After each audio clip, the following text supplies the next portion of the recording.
The bruises on my arms were still fresh when I made the phone call that would change everything.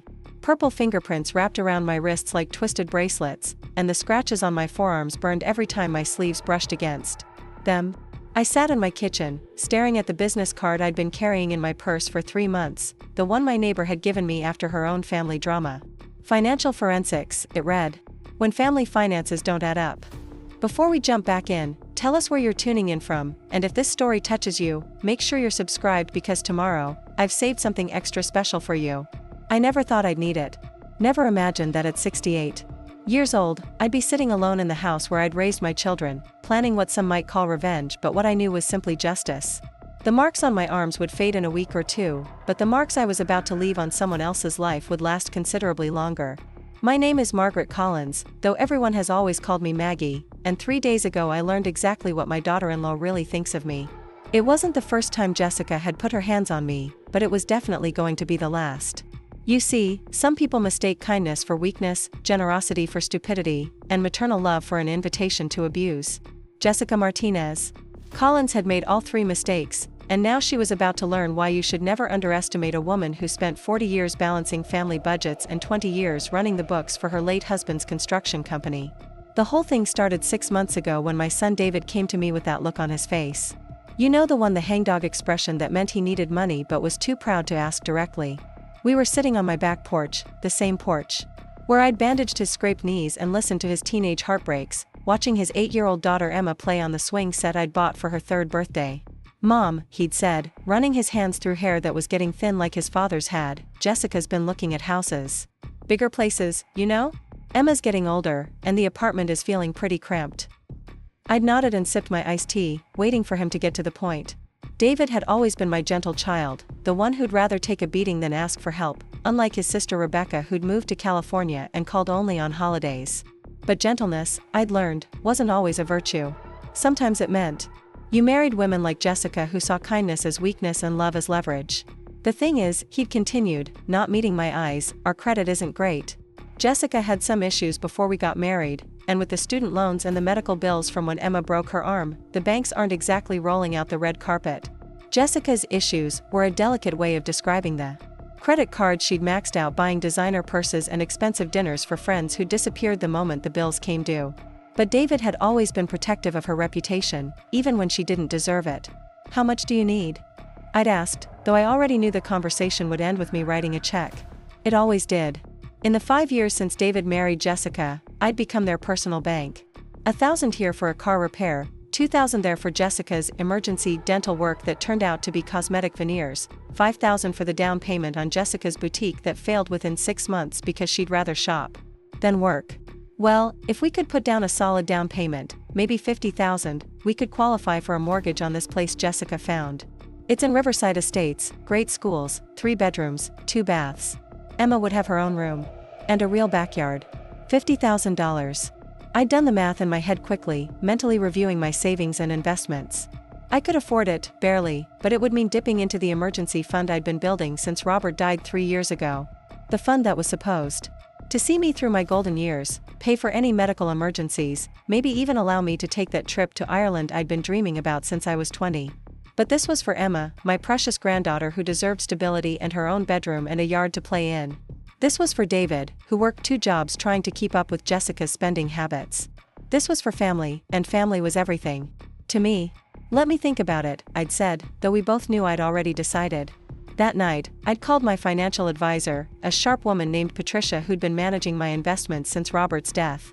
"Maggie," she'd said when I explained what I wanted to do, "are you sure about this? That's a significant portion of your liquid assets. What if you need that money for yourself?" "Patricia, I'm 68 years old and healthy as a horse. My house is paid off, my car runs fine, and I don't need much. David is my son, and Emma is my granddaughter. If I can't help them, what's the point of having money at all?" She'd sighed the way people do when they know you're making a mistake but love you too much to argue. "At least let me draw up some paperwork. Make it a loan with terms, even if you never intend to collect. Just so there's a record." I'd agreed, though I'd had no intention of ever asking David to pay me back.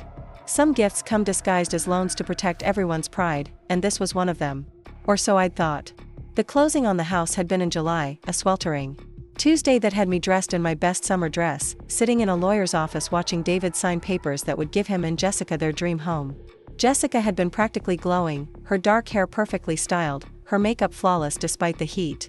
She'd worn a designer dress that probably cost more than my monthly grocery budget and shoes that clicked authoritatively across the tile floors. "Thank you, Maggie," she'd said when it was all over, giving me one of her practiced hugs that somehow managed to feel both grateful and dismissive. "You're such a blessing to our family." I'd smiled and squeezed her hand, choosing to ignore the way she'd said "our family" like it was something I was lucky to be included in rather than something I'd created. Jessica had a way of making generosity feel like charity she was graciously accepting rather than a gift freely given. The problems started almost immediately.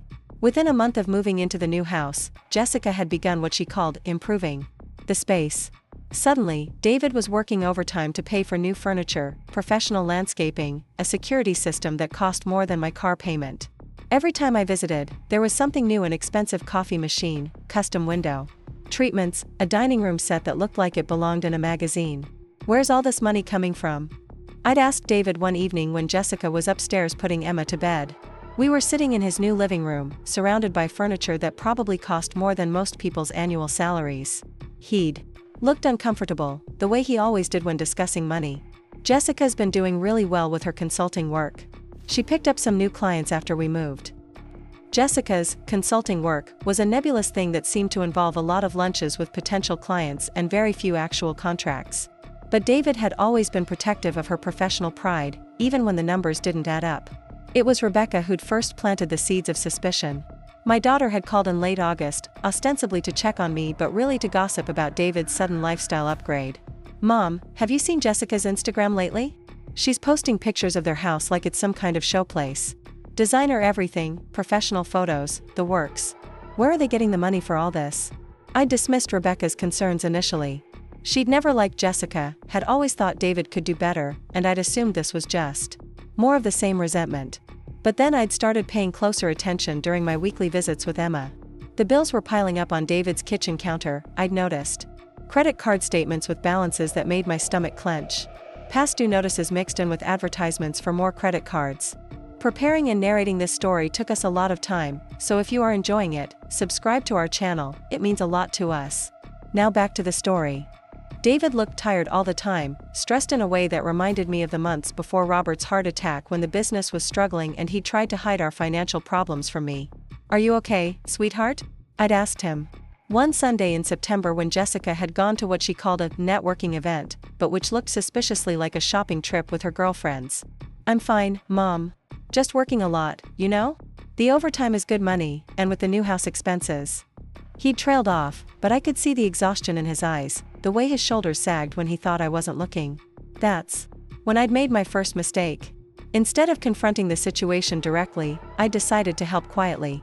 I'd started bringing groceries when I visited, expensive items that would stretch their budget.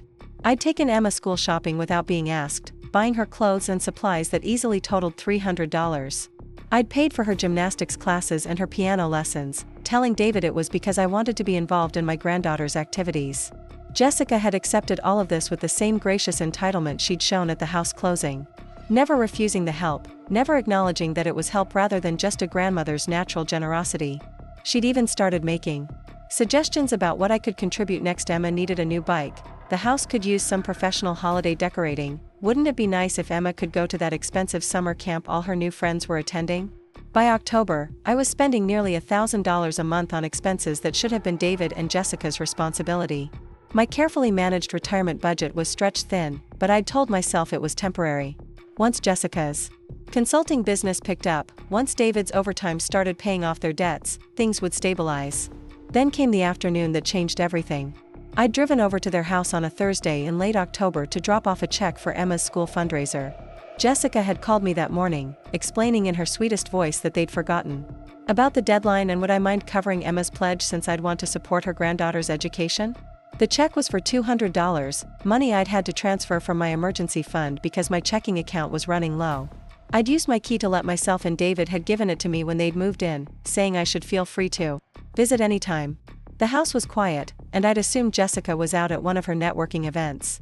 I'd planned to leave the check on the kitchen counter with a note and maybe tidy up a bit before leaving. That's when I'd heard Jessica's voice. Coming from the study, David's home office where he kept his computer and handled the family finances.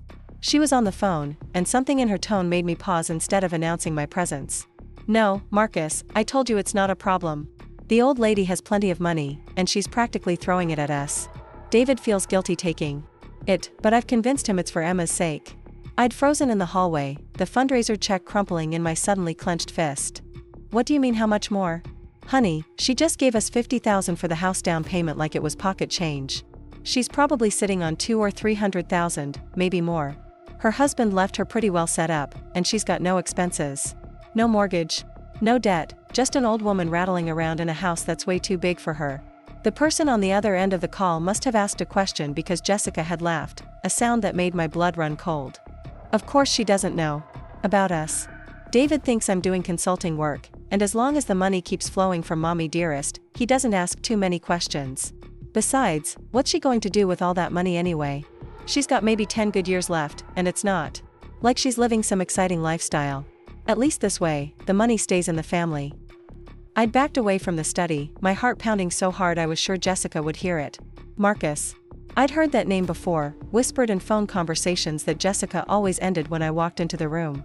Marcus, who'd sent flowers to the house with no card. Marcus, who Jessica claimed was a potential client but who seemed to require an awful lot of evening meetings. The truth had hit me like a physical blow. Jessica was having an affair, and she was funding it with money she'd manipulated from me. Money I'd given believing it was for my son and granddaughter, money I'd sacrificed my own security to provide. She was stealing from me to pay for betraying my son, and she'd convinced herself she was entitled to do it.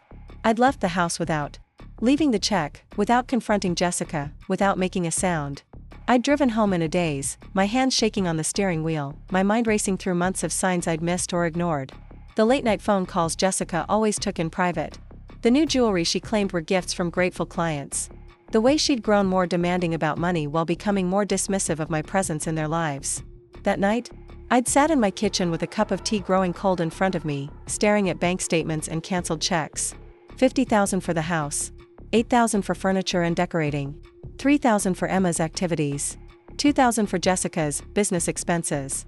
Nearly $1,000 a month in ongoing support. $74,000. In less than a year, I'd given them enough money to buy a luxury car, and Jessica was using it to cheat on my son while calling me the old lady and discussing my finances with her lover. I'd called Rebecca that night, something I rarely did because our conversations usually ended in arguments about David's choices. "Becca," I'd said when she'd answered, "I need to ask you something, and I need you to be honest with me." "What do you really think about Jessica?" There'd been a long pause before Rebecca had answered. "Mom, you've never wanted to hear what I really think about Jessica. I want to hear it now. I think she's a user. I think she saw David as a meal ticket. And you as a bank account. I think she's been playing you both from the beginning, and I think David is either too trusting or too proud to see it. What would you do if you were me?" Another pause. "I'd protect David and Emma, and I'd make sure Jessica learned that there are consequences for taking advantage of people who love you." I'd hung up feeling both vindicated and sick to my stomach. Vindicated because my instincts had been right all along. Sick because this meant David was going to be hurt in ways I couldn't protect him from. The next few weeks had been torture. I'd continued my regular visits, continued bringing groceries and paying for Emma's activities, but every interaction with Jessica felt like swallowing glass. She'd been even more demanding than usual, asking me to cover the cost of Emma's Halloween costume, requesting money for Thanksgiving groceries, hinting that Christmas was going to be expensive this year. All the while, she'd maintained her perfect facade. Sweet smiles, grateful hugs, little comments about how blessed they were to have me in their lives.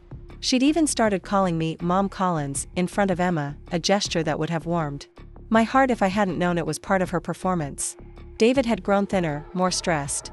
The overtime hours were taking their toll, but every time I'd tried to talk to him about slowing down, Jessica had interrupted with comments about their financial goals, their plans for Emma's future, the importance of building equity in their new home. I'd started keeping track of everything. Every request for money, every expense they'd asked me to cover, every time Jessica had claimed to be working when I suspected she was with Marcus. I'd even driven by the coffee shop where she claimed to meet clients, only to see her car parked outside an apartment complex 20 minutes away. The breaking point had come 3 weeks ago, on a Tuesday afternoon that had started like any other. I'd been babysitting Emma while David worked and Jessica attended what she'd called an important client meeting. Emma and I had been baking cookies. her small hands covered in flour as she'd helped me roll out the dough. "Grandma Maggie," she'd said in that serious way 8-year-olds have when they're thinking hard about something, "why does mommy always get mad when you come over?" The question had surprised me. "What do you mean, sweetheart?" "She always smiles when you're here, but before you come, she talks to daddy about how you're always interfering. And after you leave, she says things about how you think you know better than everyone else." My heart had broken a little, hearing my granddaughter repeat the cruel things her mother said about me in private. But I'd kept my voice steady, not wanting to burden Emma with adult problems. "Sometimes grown-ups have complicated feelings, honey. Your mommy loves you very much, and so do I. That's what matters." Emma had nodded and gone back to her cookies, but her words had stayed with me. Jessica wasn't just using me for money, she was actively resenting me for the help I was providing. In her mind, my generosity wasn't a gift but an imposition, my love for my granddaughter wasn't natural but interfering. That evening, when Jessica had returned from her client meeting, with perfect makeup and the satisfied glow of someone who'd spent the afternoon doing exactly what she'd wanted, I'd made a decision. I'd started carrying a small digital recorder in my purse, the kind court reporters use. If Jessica was going to continue taking advantage of my family while speaking about me with such contempt, I was going to make sure I had evidence of exactly who she really was. It had taken 2 weeks to get what I needed. 2 weeks of enduring Jessica's false gratitude while secretly recording her real opinions about me. The breakthrough had come during a phone call I'd overheard while picking up Emma from school. Jessica had been in the car, talking to Marcus, apparently unaware that I could hear every word through Emma's open car window as my granddaughter gathered her backpack. "I know, baby, but you have to be patient. The old bat is worth at least 300,000, maybe more. Once David's completely dependent on her money, we'll be able to get whatever we want. And when she finally kicks the bucket, David inherits everything. Then we can really start living." The casual cruelty of it had taken my breath away. Jessica wasn't just stealing from me, she was planning my death as a financial windfall. She was teaching my granddaughter to see my love as manipulation while manipulating my son into financial dependence. And she was doing it all while cheating on David with a man she called baby and discussing the best ways to drain my accounts. That night, I'd sat in my kitchen and made a list. Every penny I'd given them, every expense I'd covered, every time Jessica had lied to my face while stealing from my family. The total had been staggering, nearly $80,000 in less than a year. But money wasn't really the issue. Money could be earned back, saved again, recovered through careful planning. Trust, however, was different.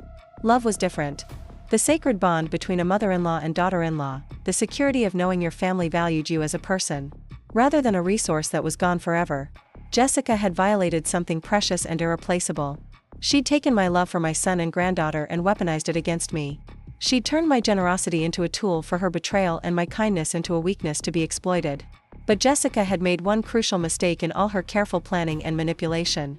She'd assumed that because I was older, I was helpless. Because I was generous, I was naive. Because I loved my family, I would tolerate being abused by someone who'd married into it. She was wrong on all counts. You see, people like Jessica think that stealing money is the worst thing you can do to someone. They measure harm in dollars and cents, thinking that if they can justify the financial benefit, the human cost doesn't matter. But there are things more valuable than money, and when you steal those things, the consequences are proportionally severe. Jessica had stolen my son's fidelity, my granddaughter's security, and my trust in the family I'd built with my own blood and sweat and love. She'd taken the generosity I'd offered freely and twisted it into a source of shame and resentment. She'd made me doubt my own instincts and question my own worth. For that, the mark she was about to see on her bank statement would be the least of her problems. The final straw had come 3 days ago, on a Sunday afternoon that had started peacefully enough. I'd come over for my weekly visit with Emma, bringing the groceries I'd bought for their Thanksgiving dinner the next week. David had been at work. His second job required weekend hours now, thanks to the debt Jessica had accumulated in furnishing their new lifestyle. Emma had been in her room, working on a school project about family history. She'd asked me to help her interview family members, and I'd been sitting on her bed, sharing stories about her grandfather and the construction company he'd built from nothing. Jessica had been in the master bedroom, on one of her endless phone calls with Marcus. I'd grown used to tuning out her conversations, but this one had been different. Louder. More careless.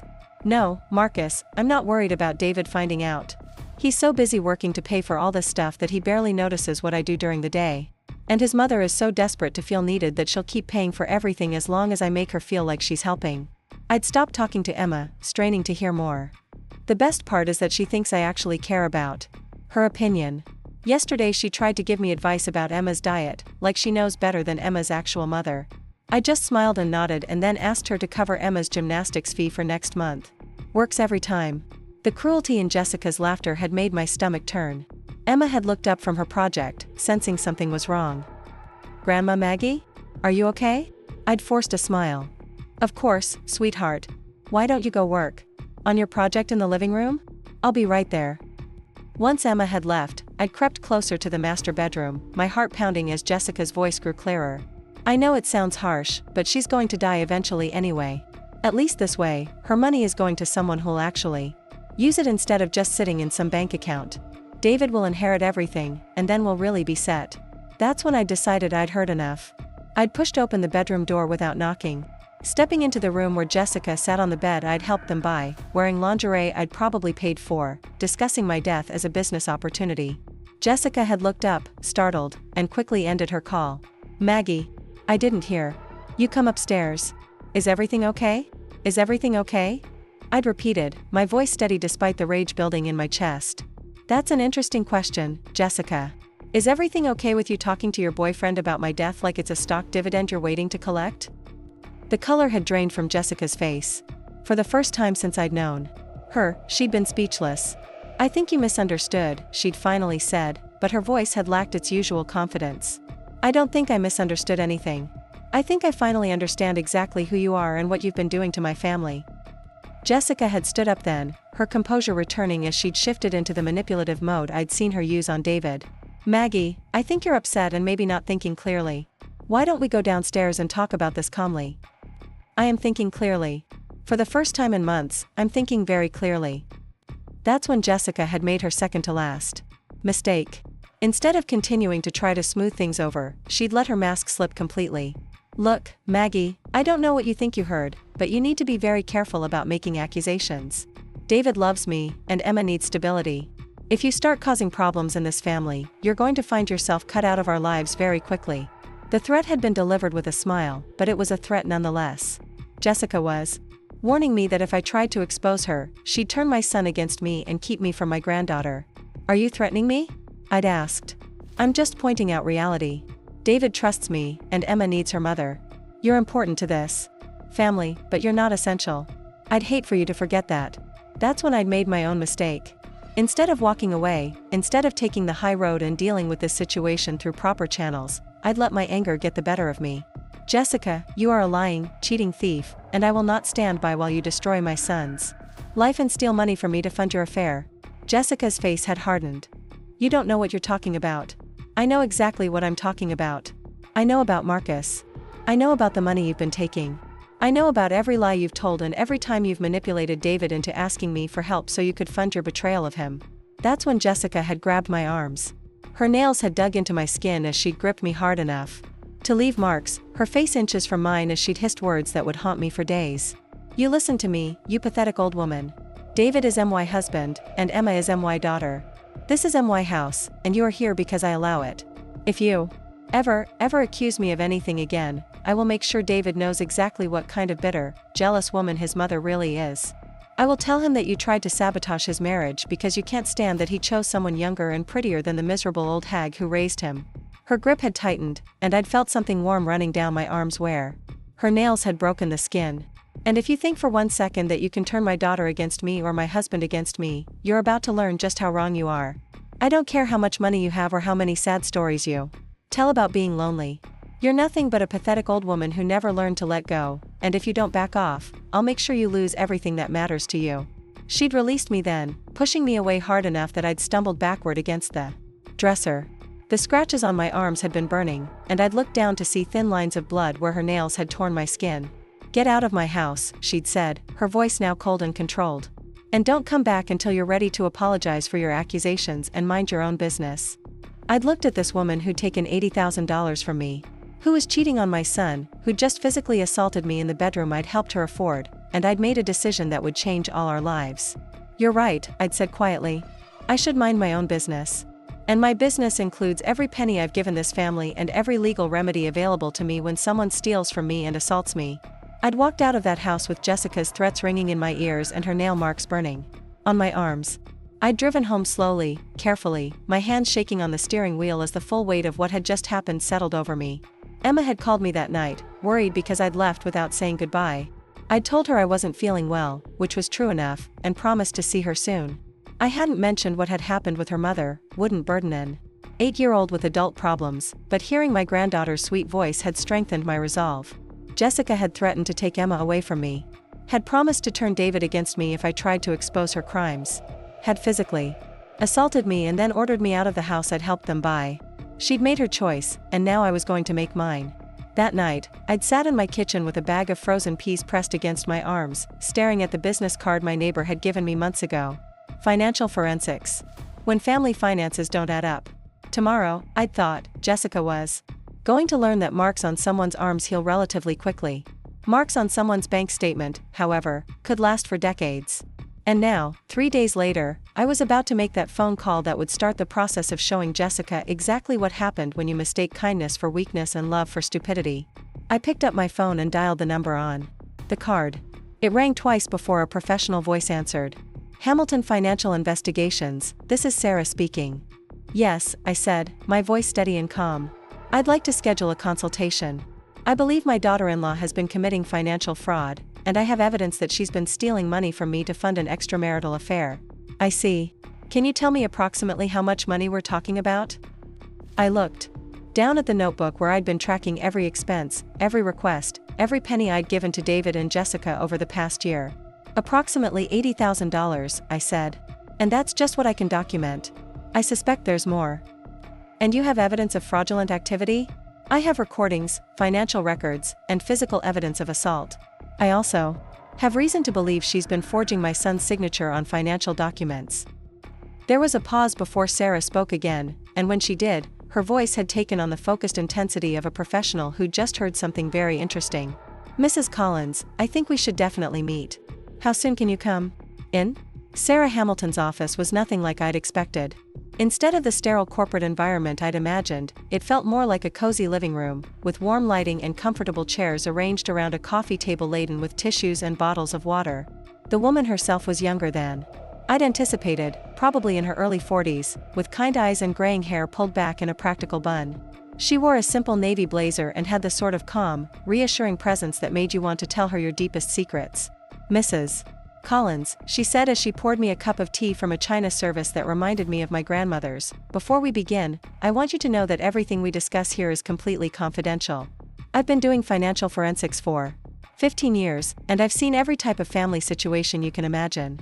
Nothing you tell me will shock me, and nothing you've experienced makes you foolish or naive. I appreciated her directness. Too many people in my situation had been treated like victims of their own stupidity, as if trusting family members was somehow a character flaw rather than a normal human instinct. I've brought everything, I said, setting a thick manila folder on the table between us. Bank statements, canceled checks, recordings, photographs of the physical evidence. I've been documenting everything for weeks.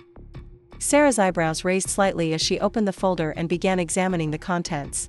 She worked methodically, occasionally making notes on a legal pad, her expression growing more serious as she reviewed each piece of evidence. These recordings, she said after listening to several minutes of Jessica's phone conversations, how did you obtain them? I used a digital recorder. Everything was recorded in places where I had a legal right to be my son's house, my car while Jessica was talking on her phone with the windows down. I researched the laws carefully before I started.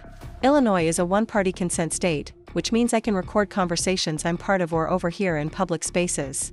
Sarah nodded approvingly. You've been very thorough. These financial documents show a clear pattern of escalating requests, always with emotional manipulation attached.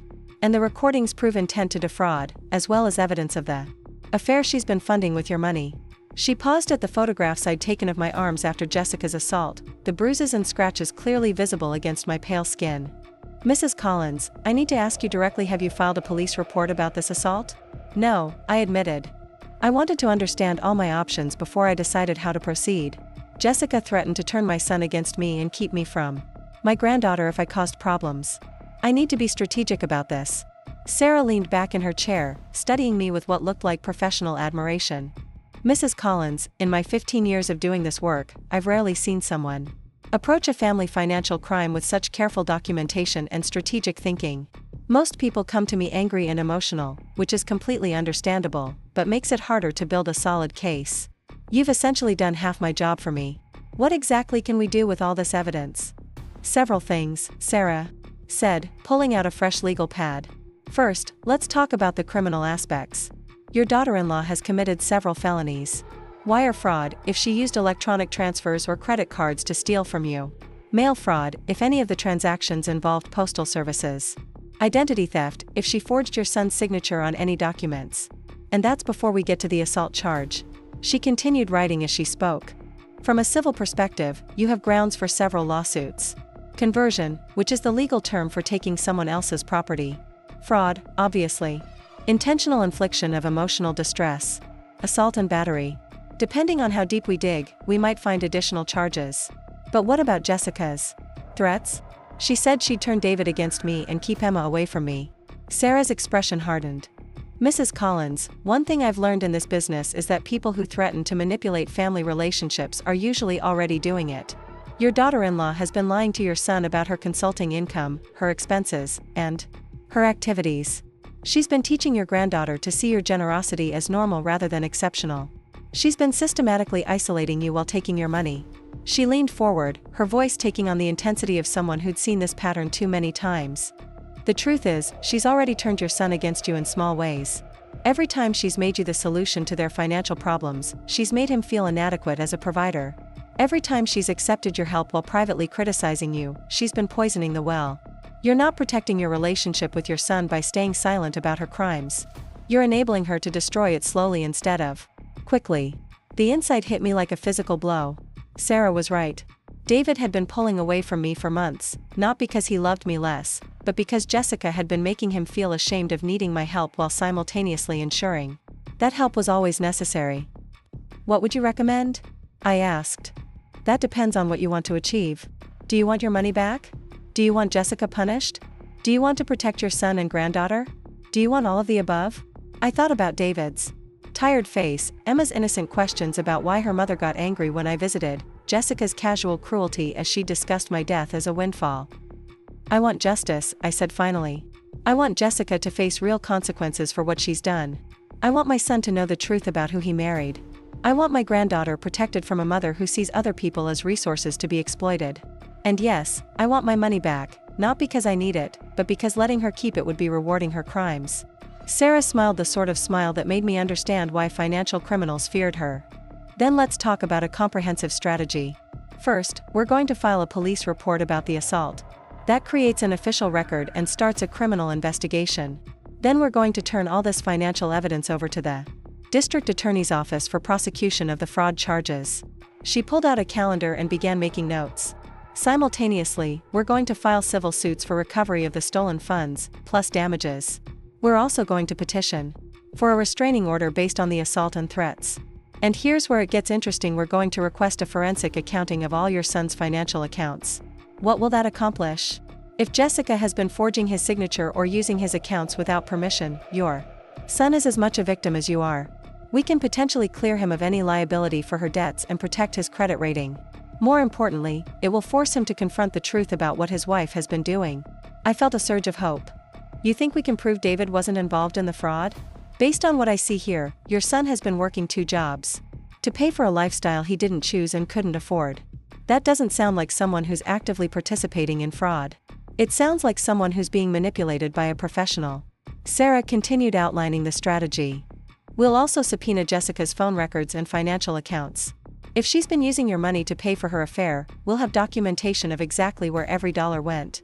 Hotels, restaurants, gifts for her boyfriend, will trace it all. The scope of what Sarah was proposing was breathtaking. This wasn't just about getting my money back or even seeing Jessica punished. This was about systematically dismantling the web of lies and manipulation she'd built around my family. How long will all this take? The criminal charges could take months to resolve, but we can get the restraining order and civil proceedings started within days. The forensic accounting will take a few weeks, but we'll have preliminary results quickly. The key is that once we start this process, Jessica will be on the defensive instead of the offensive. Sarah paused, studying my face carefully. Mrs. Collins, I need to be completely honest with you. Once we start down this path, there's no going back. Your family dynamics will change permanently. Your relationship with your son will never be the same, regardless of how this turns out. Are you prepared for that? I thought about Jessica's hands on my arms, her nails breaking my skin as she'd called me a pathetic old woman. I thought about her casual discussion of my death as a financial opportunity. I thought about David working himself into exhaustion while his wife spent my money on her lover. My family dynamics changed the moment Jessica decided to steal from me and assault me, I said. I'm just making sure she doesn't get away with it. Then let's get started. The next 3 hours were a whirlwind of paperwork and phone calls. Sarah had connections throughout the legal system, and she used them efficiently. By the time I left her office, we had appointments set up with the district attorney's office, a civil attorney, and a private investigator who specialized in marital infidelity cases. One more thing, Sarah said as she walked me to the door. Don't contact your son or daughter-in-law until we've filed the restraining order. I know that's going to be difficult, especially with Emma, but we need to control how this information comes out. Jessica can't be allowed to spin the narrative before the legal system has a chance to review the evidence. I drove home feeling simultaneously empowered and terrified. For months, I'd felt helpless as Jessica had systematically exploited my love for my family. Now, suddenly, I was the one with the power to control what happened next. It was both exhilarating and overwhelming. That evening, I sat in my kitchen with a glass of wine and my phone, staring at Emma's contact information. She usually called me on Wednesday evenings to tell me about her school week, and I knew she'd be expecting to hear from me. But Sarah's instructions were clear: no contact until the legal proceedings were in motion. Instead of calling Emma, I called Rebecca. My daughter answered on the second ring, her voice cautious. Mom? Is everything okay? You never call me at night. Rebecca, I need to tell you something, and I need you to listen without interrupting. I spent the next hour explaining everything that had happened, from discovering Jessica's affair to the assault 3 days ago to my meeting with Sarah Hamilton. Rebecca listened in stunned silence, occasionally gasping or muttering under her breath. Mom, she said when I'd finished, I knew Jessica was bad news, but this is so much worse than I imagined. She's not just using you for money, she's actively destroying David's life while planning to profit from your death. The hard part is going to be David's reaction. He loves her, and he's going to feel like his whole life is a lie. His whole life is a lie, Rebecca said bluntly. Jessica has been lying to him about everything. Her income, her activities, her feelings about you, probably her feelings about him too. He needs to know the truth, even if it hurts. What if he doesn't believe me? What if he chooses her over the evidence? Rebecca was quiet for a long moment. Then you'll know where you stand with him, and you can make decisions based on reality instead of hope. But Mom, David isn't stupid. He's been working himself to death trying to keep up with Jessica's spending. Part of him probably already knows something isn't right. After I hung up with Rebecca, I spent the rest of the evening going through photo albums, looking at pictures of David and Emma from happier times. Before Jessica had entered our lives and turned my generosity into a weapon against my own family. Before I'd learned the difference between helping someone you love and enabling someone who was destroying them. Thursday morning brought my first appointment with Detective Maria Santos from the Financial Crimes Unit. Detective Santos was a no-nonsense woman in her 50s who reviewed my evidence with the methodical precision of someone who'd seen every type of financial scam imaginable. Mrs. Collins, this is one of the most thoroughly documented cases I've seen. Your daughter-in-law made a serious mistake when she assaulted you. Domestic violence, even between in-laws, is taken very seriously in this county. Combined with the financial fraud, she's looking at significant jail time. What happens next? We'll issue a warrant for her arrest on the assault charges immediately. The financial fraud will take longer to investigate, but your recordings and documentation give us probable cause to search her computer and phone records. We'll also freeze any accounts we can tie to the stolen money. Detective Santos leaned forward, her expression serious. I need to warn you, though. Once we arrest Jessica, she's going to try to contact your son. She'll probably claim you're lying or that this is all a misunderstanding. Are you prepared for that? My attorney is filing for a restraining order this afternoon. Jessica won't be allowed to contact me directly. Good. But she'll still be able to contact your son, and she'll probably try to turn him against you before he learns the full truth. Family financial crimes are messy because they destroy relationships along with finances. I left the police station feeling both vindicated and apprehensive. The wheels of justice were finally turning, but I knew the hardest part was still ahead. Jessica would be arrested within days, and then my family would have to face the truth about who she really was. Friday afternoon, Sarah called with an update. That made my heart race. The private investigator struck gold, she said without preamble. Jessica has been using credit cards in your son's name to pay for hotel rooms, expensive dinners, and jewelry. We're talking about at least $20,000 in debt that David probably doesn't even know exists. How is that possible? She's been intercepting the credit card statements and making minimum payments with money from various sources, including what you've been giving them. Your son thinks they're barely getting by, but Jessica has actually been living like a millionaire on borrowed money and your generosity. The implications were staggering. Not only had Jessica been stealing from me, but she'd been systematically destroying David's financial future while making him feel responsible for their money problems. There's more, Sarah continued. The investigator followed Jessica to her client meetings this week. She's been meeting Marcus Williams at a luxury apartment complex in Riverside. We have photographs, credit card records showing her paying for the apartment, even hotel receipts from out-of-town trips David probably thought were business-related. How much money are we talking about total? Conservatively? Over $100,000. You're $80,000, plus credit card debt, plus cash advances, plus money she's been skimming from David's paychecks by claiming expenses that don't exist. Your daughter-in-law has been running a one-woman crime spree funded by your family's trust and love. I sat down heavily in my kitchen chair, overwhelmed by the scope of Jessica's betrayal. This wasn't just about the money I'd given them. Jessica had been systematically looting David's financial life while making him feel like a failure as a provider. When will she be arrested? Monday morning. Detective Santos wants to execute the warrant at Jessica's workplace, where she can't destroy evidence or flee. We'll simultaneously serve the restraining order and freeze her accounts. What about David and Emma? That's the tricky part. David will probably be at work when Jessica is arrested, so he'll find out when she calls him from jail. Emma will be at school, which is probably for the best. We've arranged for Child Protective Services to do a welfare check, not because we think David is unfit, but because we need to ensure Emma's safety if Jessica makes bail.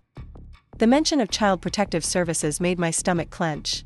Will they take Emma away from David? Unlikely, unless they find evidence that he was involved in the fraud, which everything suggests he wasn't. More likely, they'll work with David to ensure Emma has proper supervision while Jessica's case is pending. Saturday and Sunday passed in a haze of nervous energy. I cleaned my house obsessively, cooked elaborate meals I had no appetite for, and jumped every time my phone hung. Rebecca called twice to check on me, and I could hear the worry in her voice despite her attempts to sound supportive. Mom, are you sure you don't want me to fly out there? I know this is going to be hard when David finds out. I need to handle this myself, I told her. David is going to be angry and confused and hurt. Having you here criticizing his choices isn't going to help. I wouldn't criticize him. I'd criticize Jessica. To David, that's the same thing right now. He's going to feel like his judgment is being questioned by everyone who never liked her. Sunday evening, I tried to call Emma for our weekly chat, then remembered Sarah's instructions about no contact. Instead, I sat in my living room, looking at the pictures on my mantle. David and Jessica on their wedding day, both of them glowing with happiness and hope.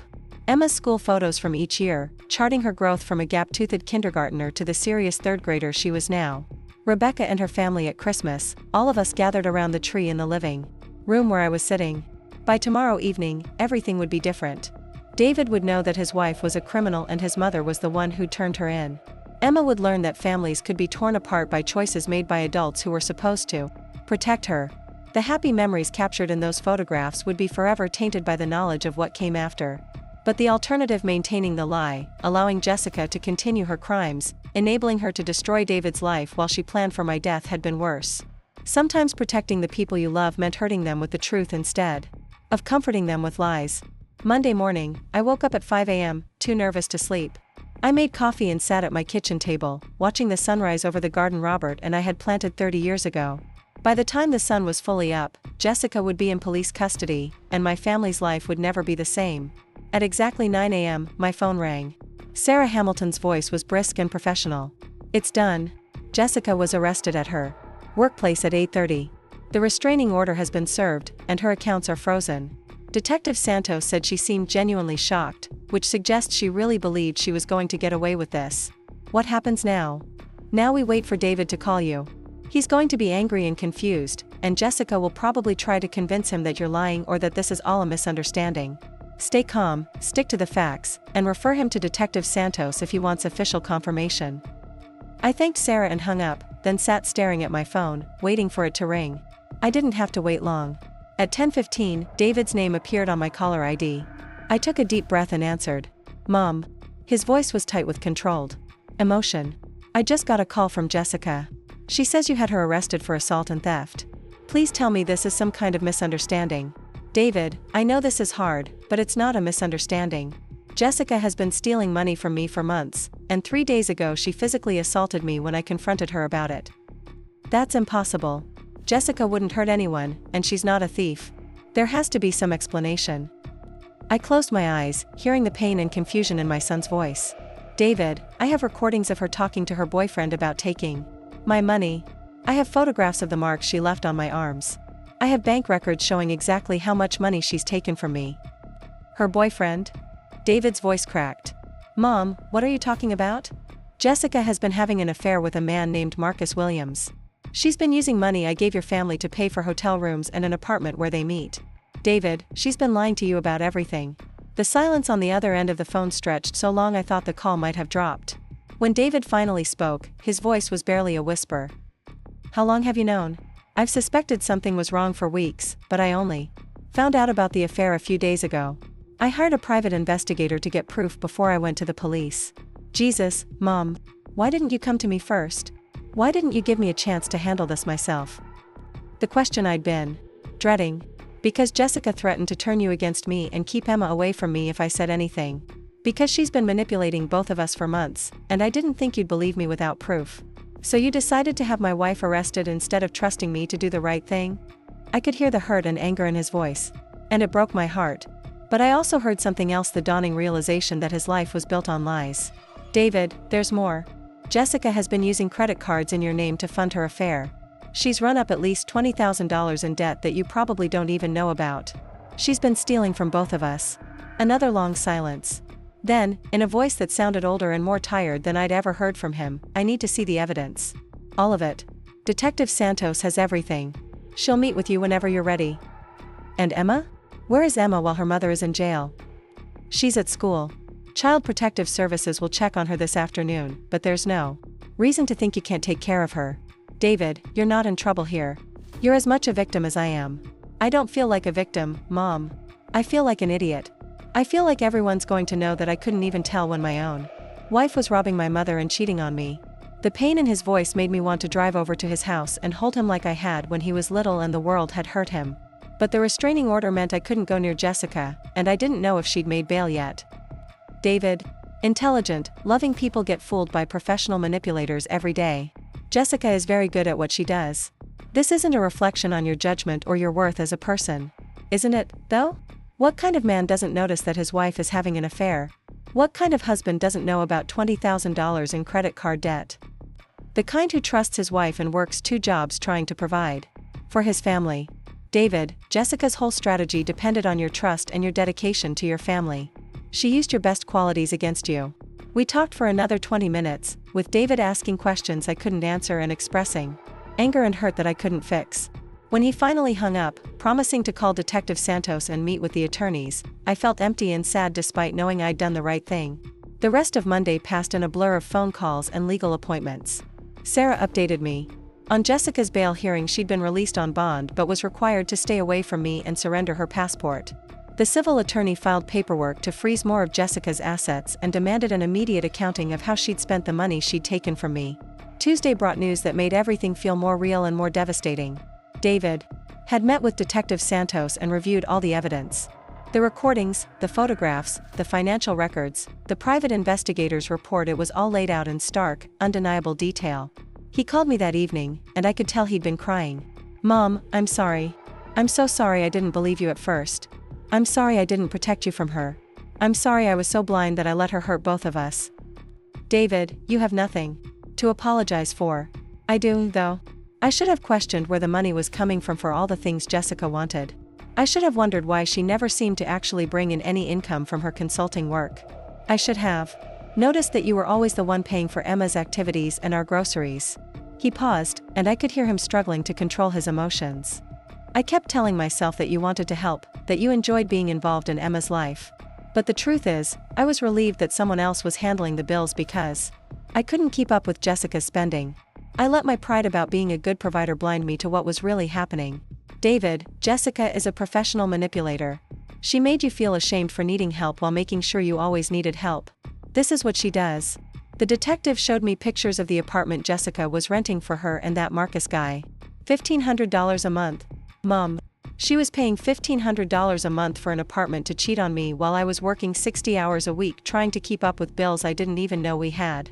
The pain in his voice was almost unbearable. I wanted to comfort him, but I also knew he needed to process the full scope of Jessica's betrayal. What are you going to do now? I'm filing for divorce. My attorney says I can probably get full custody of Emma since Jessica is facing felony charges. I'm also going to testify against her in the criminal case. And Emma? How is she handling all this? She doesn't know all the details yet. I told her that mommy made some bad choices and has to stay somewhere else for a while. She keeps asking when you're coming to visit. I told her it might be a little while until everything gets sorted out. The mention of Emma made my throat tighten. Give her my love. Tell her I'm thinking about her. Mom, there's something else. I went through all our financial records with the forensic accountant. Jessica didn't just steal from you. She's been forging my signature on credit card applications, taking cash advances from cards I didn't know existed, even borrowing money from her sister using fake pay stubs. How much total? We're still adding it up, but it looks like at least $150,000. She's destroyed my credit, emptied our savings, and put us in debt that will take years to pay off. And all while making me feel like I was the one who couldn't manage money properly. The scope of Jessica's crimes was breathtaking. She hadn't just stolen from me, she'd systematically destroyed David's financial life while making him feel responsible for their money problems. David, I want you to know that I'm going to help you get back on your feet. Not by writing checks, but by making sure Jessica pays for what she's done and that you get restitution for her crimes. Mom, you don't owe me anything. I should have protected you from her. We protected each other the best way we knew how. Now we're going to make sure she faces the consequences of her choices.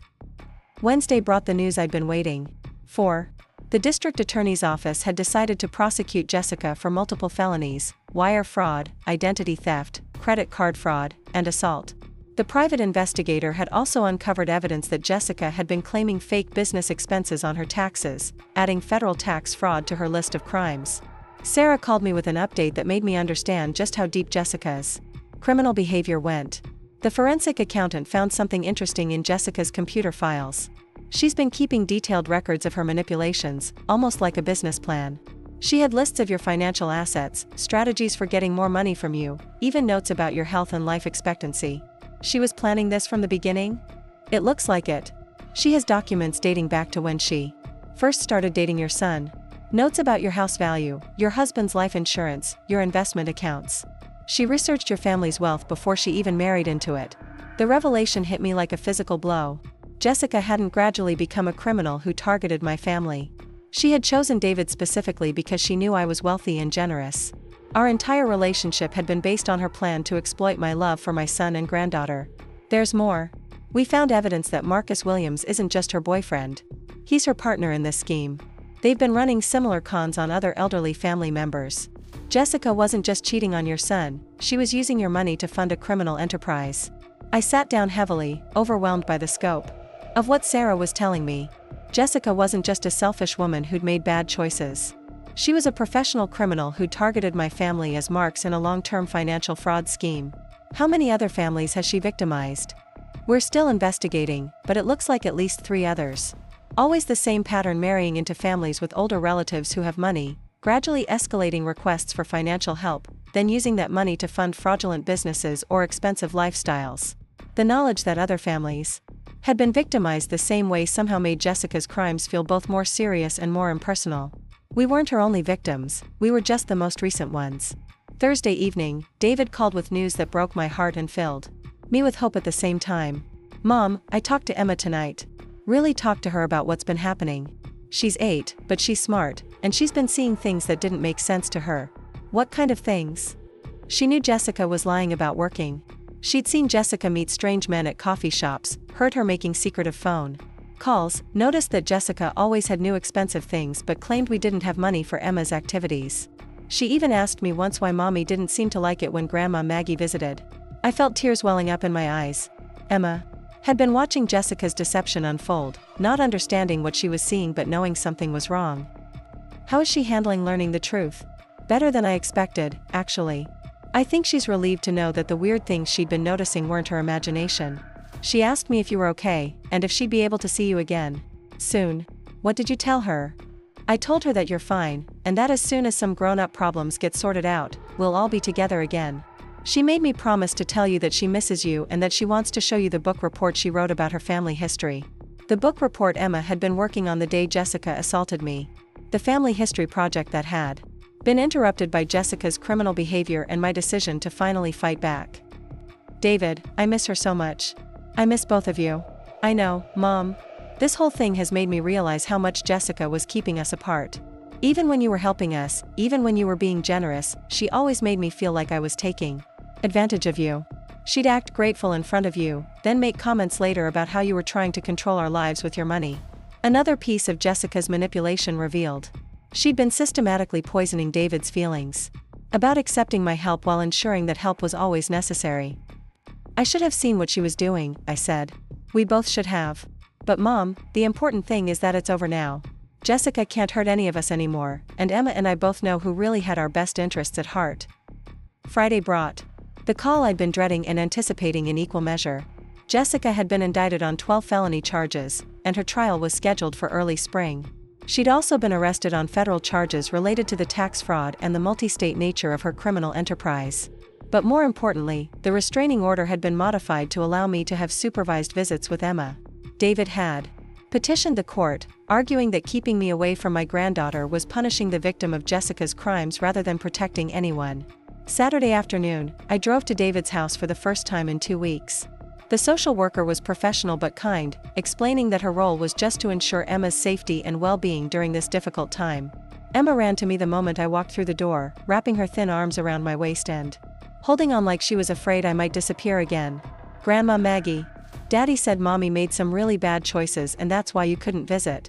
But he said it wasn't your fault or my fault, and that you still love me just as much as ever. I knelt down to her level, looking into her serious dark eyes that reminded me so much of David at that age. Emma, sweetheart, I have never stopped loving you for even 1 second. Sometimes grown-ups have to deal with complicated problems. But that never changes how much I love you or how important you are to me. I know, she said with the matter-of-fact acceptance that children sometimes show in the face of adult chaos. Daddy explained that sometimes people make bad choices that hurt other people, and then there have to be consequences. He said that's why Mommy can't live with us anymore. The social worker and I exchanged glances over Emma's head. David had clearly done an excellent job explaining the situation in age-appropriate terms without burdening Emma with details she wasn't ready to handle. We spent the afternoon doing normal grandmother-granddaughter things. Emma showed me her book report about our family history, carefully illustrated with drawings of all of us including one of me and her grandfather that made me cry. She told me about school, about her friends, about the chapter book she was reading. But most importantly, she seemed like herself. Resilient, intelligent, loving despite everything that had happened around her. Jessica's crimes had disrupted her life, but they hadn't broken her spirit or damaged her ability to trust the adults who truly cared about her. When it was time for me to leave, Emma hugged me again and whispered in my ear, "Grandma Maggie, I'm glad you're okay. I was worried about you when you couldn't visit." That night, I sat in my kitchen with a cup of tea, thinking about everything that had changed in just 1 week. Jessica was facing decades in prison.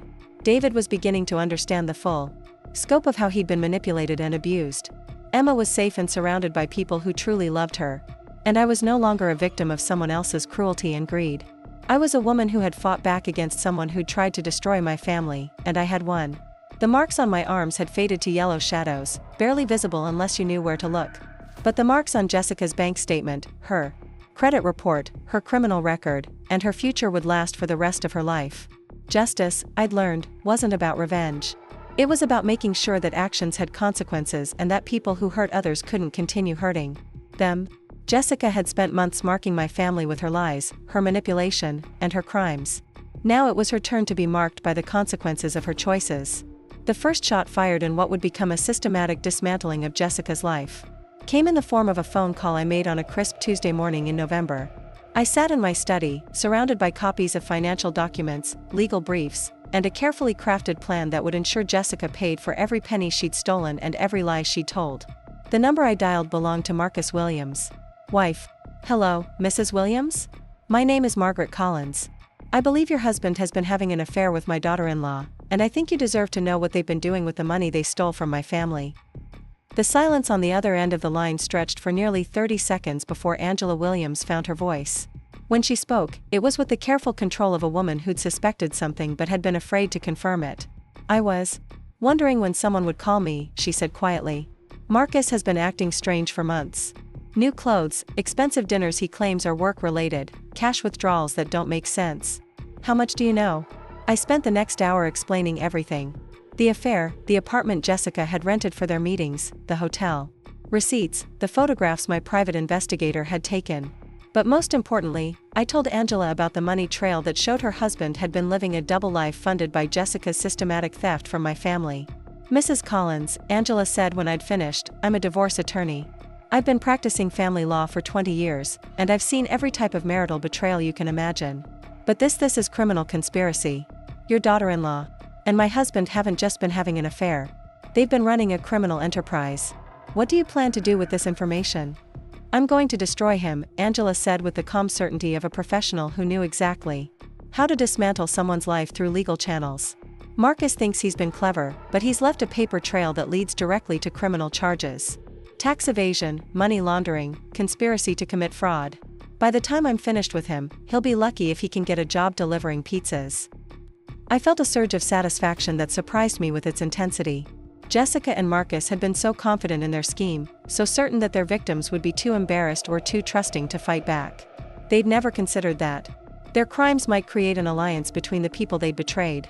"Mrs. Williams, I think we could help each other. Your husband and my daughter-in-law have been partners in this fraud. If we coordinate our legal strategies, we can make sure neither of them escapes the consequences of what they've done." "I was hoping you'd say that. I'll have my investigator share information with yours, and we can make sure both of them face the maximum possible penalties." After I hung up with Angela Williams, I made my second call of the day. This one was to the Human Resources Department at Prestige Marketing Solutions, the company where Jessica claimed to work as a consultant. "Good morning," I said to the woman who answered. "I'm calling to verify employment for Jessica Martinez Collins.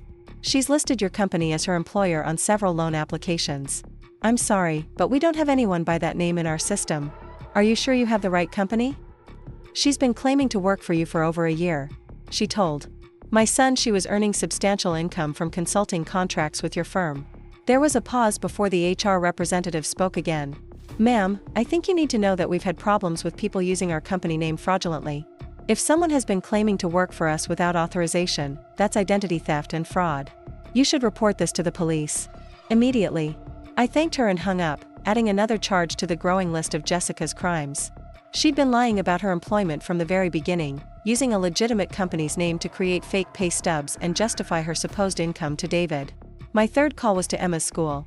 I spoke with the principal, Mrs. Chen, who had always been supportive of Emma's academic progress and family involvement. "Mrs. Collins, I'm so glad you called. We've been concerned about some irregularities with Emma's account. Mrs. Collins Jessica has been requesting copies of Emma's academic records and trying to change emergency contact information without proper authorization."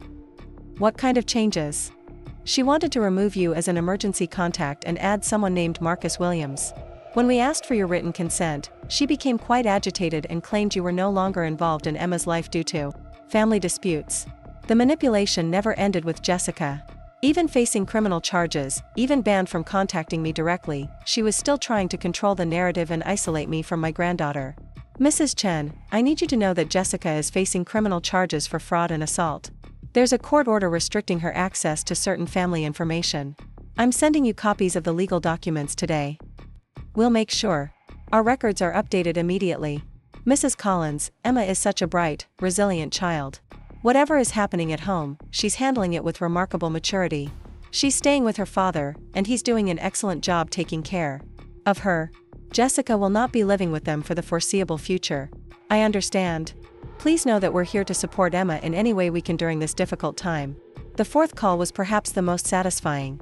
I dialed the number for Riverside Estates Property Management, the company that managed the luxury apartment complex where Jessica and Marcus had been conducting their affair. "Hello, I'm calling about a lease agreement for Unit 247. I believe my daughter-in-law Jessica Collins has been renting this property, and I need to understand the financial arrangements. I'm sorry, but I can't discuss lease details with unauthorized parties." I understand your position, but Jessica has been charged with multiple felonies including fraud, and she's been using money stolen from my family to pay for this apartment. I'm working with law enforcement and attorneys to trace the stolen funds. There was a long pause before the property manager spoke again. Mrs. Collins, if you can provide me with the case number and detective contact information, I'll be happy to cooperate with the investigation. More than that, I'd like to know what happens to the lease when the tenant is arrested for using stolen money to pay rent. In cases involving criminal activity, we can terminate the lease immediately and pursue collection for any damages or unpaid amounts. If the rent was paid with stolen funds, the lease becomes null and void.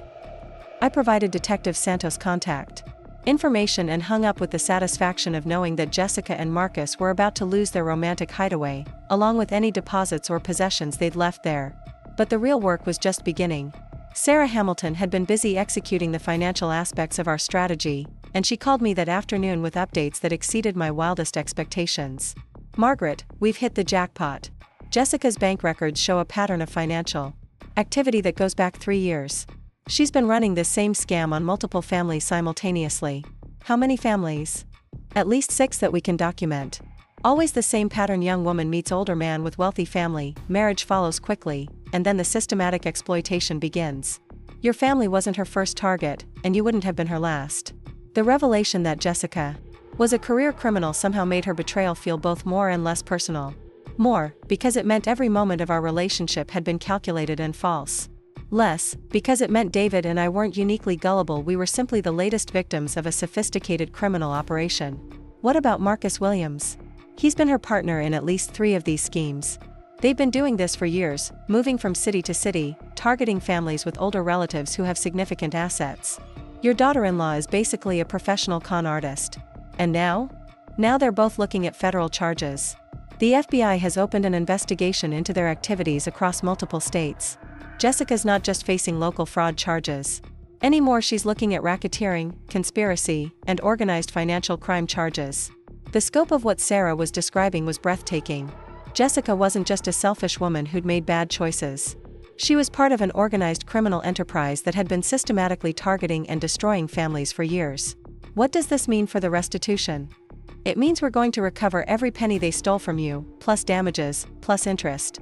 But more importantly, it means Jessica's going to prison for a very long time. We're talking about decades, not years. That evening, I called David to update him on the day's developments. His reaction was a mixture of relief, anger, and something that sounded almost like grief. "Mom, I don't know whether to be grateful that we found out the truth or devastated that I married a professional criminal. How could I have been so wrong? About someone I lived with for 5 years? David, these people are professionals. They study human psychology, they practice their manipulations, they're trained to exploit exactly the kind of trust and love that makes you a good person. But I should have seen the signs. The inconsistencies in her stories, the way she always had excuses for why her consulting work never seemed to generate steady income, the way she was always pushing for more money from you. Jessica's entire strategy depended on making you feel responsible for things that weren't your fault. She made you feel like you weren't providing enough so you wouldn't question where the extra money was coming from. She made you feel guilty about accepting help from me so you wouldn't examine too closely what she was doing with that help. Emma asked me yesterday why Mommy had to go away. I told her that Mommy had been telling lies and hurting people, and that there have to be consequences for that kind of behavior. But how do I explain to an 8-year-old that her mother is a professional criminal? You don't have to explain everything right now. Emma is smart and resilient, and she'll understand more as she gets older. Right now, what matters is that she feels safe and loved and knows that none of this is her fault. I keep thinking about all the times Jessica criticized you, all the comments she made about how you were interfering in our lives or trying to control us with money. She was poisoning me against the one person who was actually trying to help us. The pain in David's voice broke my heart. He wasn't just dealing with the betrayal of learning his wife was a criminal. He was facing the realization that he'd allowed that criminal to damage his relationship with me. David, Jessica's manipulation worked both ways. She made me feel like I was walking on eggshells around her, like any criticism or concern would result in her keeping you and Emma away from me. She isolated both of us from each other while making us both feel like it was our choice. I'm so sorry, Mom. I'm sorry I let her come between us. I'm sorry I didn't protect you from her. I'm sorry I was so blind to what she was really doing. You protected me in the way that mattered most. You raised Emma to be a loving, intelligent child who knows the difference between right and wrong. You worked yourself to exhaustion trying to provide for your family. You trusted your wife, which is what husbands are supposed to do. Jessica exploited your best qualities, but that doesn't make those qualities weaknesses. Wednesday brought news that Jessica's crimes were about to become very public knowledge. The local newspaper had picked up the story, and a reporter called me for comment about what they were describing as a sophisticated financial fraud scheme targeting elderly family members. I declined to comment for the article, but I did read it when it was published. The headline read, "Local woman charged in multi-state financial fraud scheme." The article detailed Jessica's arrest, the charges against her, and the scope of the investigation into her criminal activities. More importantly, the article mentioned that she was part of a larger criminal organization that had victimized multiple families across several states. Reading about Jessica's crimes in black and white, seeing her described as part of an organized criminal enterprise, made the whole situation feel both more serious and more validating. I wasn't a foolish old woman who'd been taken advantage of by a manipulative daughter-in-law. I was the victim of a sophisticated criminal who had been trained to exploit family relationships for financial gain. Thursday morning brought a call from Angela Williams with an update that made me understand just how comprehensively Jessica and Marcus's lives were about to be destroyed. Margaret, my private investigator, found something interesting. Marcus has been married 3 times before, and in each case, his wife filed for divorce citing financial irregularities and suspected infidelity. We're reaching out to his ex-wives to see if there's a pattern of this kind of criminal behavior. What have you found so far? His second wife reported that Marcus had convinced her to take out a second mortgage on their house to fund what he claimed was a business opportunity. The money disappeared, the business never existed, and she lost her home. His third wife discovered that he'd been using her credit cards to fund an affair with a woman who claimed to be an investment advisor. The pattern was clear. Marcus Williams was as much a career criminal as Jessica, and together they'd been destroying families and relationships for years. Angela, there's something else you should know. The FBI has opened an investigation into Jessica and Marcus as part of an organized criminal enterprise. Your divorce proceedings might be overshadowed by federal criminal charges. Even better, criminal forfeiture laws mean I'll be able to recover assets that Marcus thought he'd hidden. He's been so focused on hiding money from me that he didn't consider that criminal charges would expose everything. What's your timeline for the divorce? I'm filing emergency motions to freeze all his assets and get temporary custody of our children. Marcus thinks he's been clever, but he's about to learn that stealing from families creates enemies who know how to fight back. After hanging up with Angela, I realized that Jessica and Marcus had made a crucial miscalculation in their criminal strategy. They'd assumed that their victims would be too embarrassed, too trusting, or too isolated to compare notes and coordinate responses. Instead, their crimes had created a network of people who were highly motivated to ensure they faced maximum consequences. Friday afternoon, Sarah called with the news I'd been waiting for. Margaret, we've traced every penny. The forensic accounting is complete, and we can document exactly where every dollar of stolen money went. Hotel rooms, restaurant bills, jewelry, rent for the apartment, even a vacation to Hawaii that Jessica told David was a business trip. How much total? From your family alone, Jessica stole $137,000 over the course of 18 months. But that's just the money that went directly to funding her affair and lifestyle.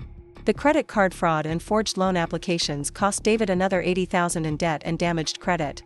And from the other families? We're still calculating, but it looks like Jessica and Marcus have stolen at least $500,000 from their various victims over the past 5 years. This wasn't small-scale fraud, Margaret. This was organized crime. What happens next? Next week, the grand jury will hear evidence for federal charges. Jessica and Marcus are looking at racketeering charges, which carry mandatory minimum sentences. Even if they cooperate and testify against each other, they're both looking at least 10 years in federal prison. And restitution? Full restitution, plus damages, plus interest, plus legal fees. Jessica's going to be paying for these crimes for the rest of her life, assuming she has a life outside of prison to pay them. That evening, I drove to David's house for dinner with him and Emma. The social worker no longer needed to supervise our visits, since it had become clear that I was the victim of Jessica's crimes rather than a threat to Emma's well-being. Emma had made me a drawing of our family, carefully labeled with everyone's names. Notably, Jessica was not included in the picture. When I asked Emma about it, she shrugged with the practical acceptance of childhood. Daddy said Mommy won't be living with us anymore because she made really bad choices that hurt people. So I drew our real family, the people who love each other and take care of each other, out of the mouths of babes. Emma had instinctively understood something it had taken me months to recognize. family isn't just about blood relationships or legal connections. It's about people who genuinely care for each other's well-being and who choose to build each other up rather than tear each other down.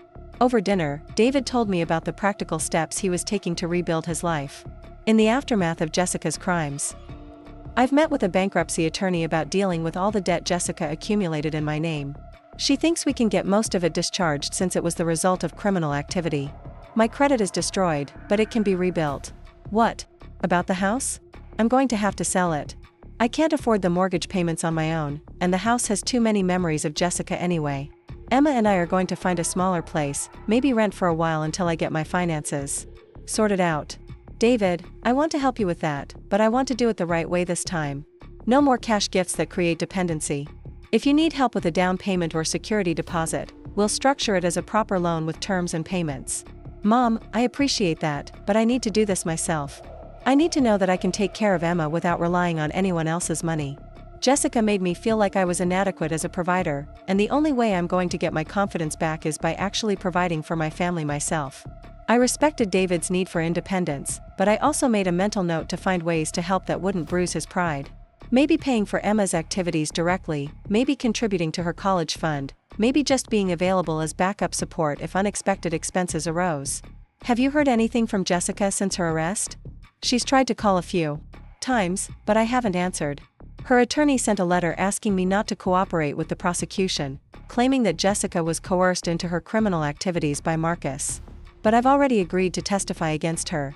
How do you feel about that? Terrified, honestly. I'm going to have to sit in a courtroom and talk about how my wife stole money from my mother and lied to me about everything. It's humiliating. David, you're not the one who should feel humiliated. You're the one who found the courage to tell the truth and protect your family from someone who was hurting them. I keep thinking about Emma, though. Someday she's going to be old enough to understand exactly what her mother did. She's going to know that her mother was a professional criminal who stole money from her grandmother and cheated on her father. Emma is going to know that her father and grandmother loved her enough to protect her from someone who was dangerous, even when it was difficult and painful to do so. She's going to know that sometimes good people have to make hard choices to stop bad people from hurting others. Saturday morning brought a phone call that caught me completely off guard. The caller ID showed Jessica's sister Maria, someone I'd met only a few times at family gatherings. Mrs. Collins, this is Maria Martinez. I'm Jessica's sister. I know what Jessica did to your family, and I'm calling to apologize. I was so surprised that it took me a moment to respond. Maria, you don't need to apologize for your sister's choices. Actually, I do. I knew Jessica was lying about her consulting work. I knew she was spending money she couldn't account for. I suspected she was having an affair. But I didn't say anything because I thought it wasn't my business. What are you saying? I'm saying that I could have prevented some of this if I'd spoken up sooner. Jessica asked me to lie for her several times, to provide fake references for her supposed consulting clients, to back up stories about business trips that I knew were really personal travel. The revelation that Jessica's own sister had been aware of her lies and had chosen to enable them rather than expose them was devastating. How many people had known that Jessica was a fraud and had said nothing? Maria, why are you telling me this now? Because Jessica called me from jail and asked me to lie for her again. She wanted me to testify that Marcus forced her into the fraud, that she was just a victim of his manipulation. She wanted me to say that you were vengeful and vindictive, that you'd been trying to break up her marriage from the beginning. And what did you tell her? I told her that I was done lying for her. I told her that she destroyed a good man and hurt an innocent child and stole money from people who loved her. I told her that she was going to have to face the consequences of her actions without my help. I appreciate you calling, Maria. But you don't owe me anything. Actually, I do. I owe you the truth about Jessica's history. She's done this before, Mrs. Collins. She married a man in California 5 years ago and stole money from his elderly father before the family figured out what she was doing. They didn't press charges because they didn't want the publicity, but Jessica's been a criminal for a long time. Another piece of the puzzle fell into place. Jessica wasn't just a woman who'd gradually become a criminal through greed and opportunity. She'd been systematically targeting and exploiting families for years, perfecting her techniques and moving from victim to victim. Maria, would you be willing to testify about Jessica's history? The prosecutors are trying to establish a pattern of criminal behavior. Yes. It's time someone held Jessica accountable for all the lives she's destroyed. Sunday brought a quiet day of reflection and planning. I sat in my garden, looking at the roses Robert and I had planted together, thinking about how much my life had changed in just a few months. 6 months ago, I'd been a lonely widow who'd been so grateful for Jessica's acceptance that I'd ignored all the warning signs of her manipulation. I'd been so afraid of losing my connection to David and Emma that I'd allowed myself to be systematically exploited and abused. Now, I was a woman who'd fought back against someone who'd tried to destroy my family, and I'd won. Jessica was facing decades in prison. Marcus Williams was about to lose everything he'd stolen and accumulated through his crimes. David was free from a manipulative, criminal wife who'd been systematically destroying his life. Emma was safe from a mother who saw her as a tool for manipulation rather than a child to be loved and protected. But more importantly, I'd learned something about myself that I'd never known before. I wasn't just a kind, generous woman who could be taken advantage of by skilled manipulators. I was also a formidable opponent who could systematically dismantle someone's life when they threatened my family. Jessica had thought she was targeting a helpless old woman who would be too embarrassed and too isolated to fight back. Instead, she'd awakened something in me that I'd never known existed, the ability to be ruthless in defense of the people I loved. Monday morning brought the news I'd been waiting for.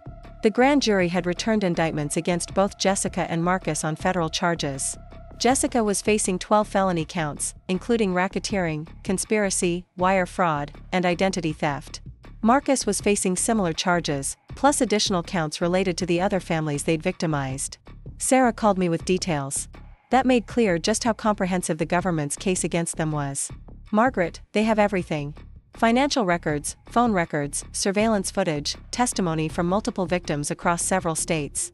Jessica and Marcus aren't just facing long prison sentences, they're facing the complete destruction of their criminal enterprise. What about plea deals? The prosecutors aren't offering anything significant. Jessica and Marcus hurt too many people over too many years. The government wants to make an example of them to deter other criminals who might think elderly family members are easy targets. How long before this goes to trial? Probably 6 to 8 months. But Margaret, there's something else you should know. The FBI has recovered assets that Jessica and Marcus thought they'd hidden.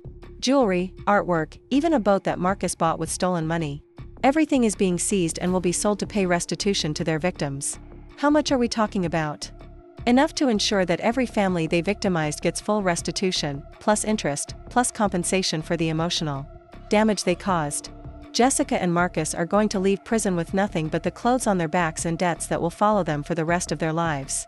That afternoon, I made one final phone call that brought the systematic destruction of Jessica's life full circle. I called the admissions office at Emma's school and spoke with the director about establishing a scholarship fund for children whose families had been victimized by financial crimes. Mrs. Collins, that's a wonderful idea. There are more families affected by these kinds of crimes than most people realize. A scholarship fund would help children like Emma who've had their stability disrupted by criminal family members. I'd like to fund it with the restitution money from my daughter-in-law's criminal case. It seems appropriate that money she stole from my family should go toward helping other children who've been hurt by similar crimes. What would you like to call it? I thought for a moment about Jessica's casual cruelty, her threats to turn my family against me, her confident assumption that she would get away with her crimes because her victims would be too weak or too ashamed to fight back. The Margaret Collins Resilience Scholarship, I said. For children who've learned that sometimes protecting the people you love means fighting back against the people who hurt them. That evening, I sat in my kitchen with a cup of tea and the local newspaper, reading the latest article about Jessica's case. The headline read, "Criminal Couple Faces Federal Charges in Multi-State Fraud Scheme." The article detailed the scope of Jessica and Marcus's crimes, the families they'd victimized, and the lengthy prison sentences they were facing. But what struck me most was a quote from Detective Santos. "This case shows what can happen when victims of financial crimes decide to fight back instead of suffering in silence." Mrs. Collins' courage in reporting these crimes has potentially saved other families from being victimized by this criminal enterprise. I cut out the article and put it in the folder with all the other documentation of Jessica's downfall. Someday, when Emma was older, she might want to understand exactly what had happened and why. She'd be able to read about how her grandmother had refused to be a victim, how her father had found the strength to tell the truth, and how their family had survived an attack from someone who'd tried to destroy them. The marks on my arms had faded completely now, leaving no visible trace of Jessica's physical assault. But the marks on Jessica's life, her criminal record, her destroyed reputation, her decades in prison, her complete financial ruin would last forever. She'd made the mistake of thinking that leaving marks on someone meant you'd won. She'd learned too late that sometimes the people you mark decide to mark you back, and when they do, they make sure those marks never fade. Justice, I discovered, wasn't about getting even. It was about making sure that people who hurt others faced consequences severe enough to deter them from hurting anyone ever again. Jessica would spend the next 20 years in federal prison. And when she got out, she'd be a convicted felon with no money, no reputation, and no ability to manipulate families the way she'd manipulated mine. Some marks, I'd learned, were meant to be permanent. Up next, you've got 2 more standout stories. Right on your screen. If this one hit the mark, you won't want to pass these up. Just click and check them out.